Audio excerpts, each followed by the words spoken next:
मित्रों, जय श्री राम। आज आपके समक्ष मैं लेके आई हूँ भीमसेनी एकादशी व्रत का महात्म्य और कथा। तो सुने और पुण्य की भागी बने। भीमसेनी एकादशी ज्येष्ठ मास के शुक्ल पक्ष की एकादशी को मनाया जाता है। यह व्रत बहुत ही अभीष्ट मोक्ष फल का दायिनी है। इस व्रत में हमें मौन धारण करना चाहिए ज़्यादा से ज़्यादा। अगर बोले तो श्री हरि का भजन कीर्तन, उनके गुणों का गान करें। यही हमारे लिए बहुत ही पुण्य फलदायी है। इस व्रत में निर्जला व्रत रह करके हमें जल से भरा हुआ घड़ा, पंखा, फल, मिष्ठान आदि का दान करना चाहिए। उसके उपरांत जल ग्रहण करें, पूरे दिन और रात व्रत रखें। उसके उपरांत सुबह में स्नान आदि करके ब्राह्मण को भोजन कराएं, दान दक्षिणा दें और फिर स्वयं भोजन करें। भोजन में सात्विक भोजन रखें। लहसुन व प्याज युक्त भोजन नहीं होना चाहिए। तेल भी वर्जित है। तो ये एकादशी के नियम हैं। इसके उपरांत अब कथा सुने, जो कि कथा द्वापर युग से ही यह चला आ रहा है।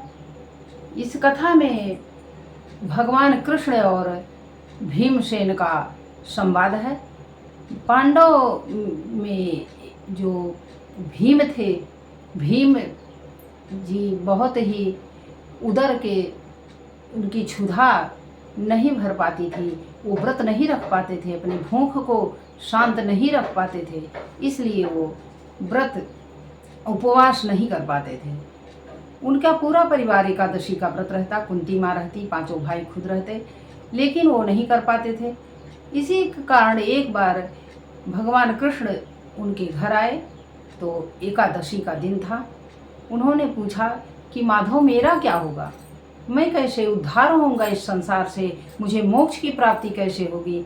मुझे आप इसका कोई विकल्प बताएं। मैं तो व्रत रह नहीं पाता। तो भगवान कृष्ण ने कहा कि भीमसेन, आप सुने, उसका भी विकल्प हमारे पास है, उपाय है। तो आप सुने।